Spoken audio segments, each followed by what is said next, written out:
ଜୀବନରେ କେବେ ଦେଖିଛୁ ଆପଣାର ପ୍ରତିବିମ୍ବ? ସ୍ଥିର ଜଳ ରାଶି ଉପରେ କେବେ କରିଛୁ ଆପଣାର ମୁଖ ଦର୍ଶନ?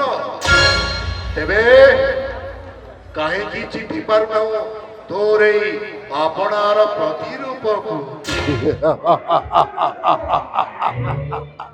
এই 18তম ধনুযাত্রাରେ ମୁଁ ଛାୟାକାଂଶ ଭାବରେ ଅଭିନୟ କରି ବେଶ ଖୁସି ଅନୁଭବ କରୁଛି।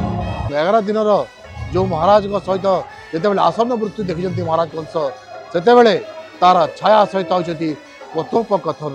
ଏବଂ ଯେଉଁ କଂସର ଚରିତ୍ର ରହିଛି, କଂସ କାହିଁକି କଳଙ୍କିତ ଚରିତ୍ର, କଂସ କାହିଁକି ବୈରୀଭକ୍ତି କଲା, କଂସ ନାଁ ଶୁଣିଲେ ପ୍ରଜାବତ୍ସଲ କାହିଁକି ଆତଙ୍କିତ, ଏମିତି ଅନେକ ପ୍ରଶ୍ନ ଜବାବ ମାଗିଛି ଛାୟା କଂସ ଏବଂ ତାର ଜବାବ ରଖିଛି ମହାରାଜା କଂସ।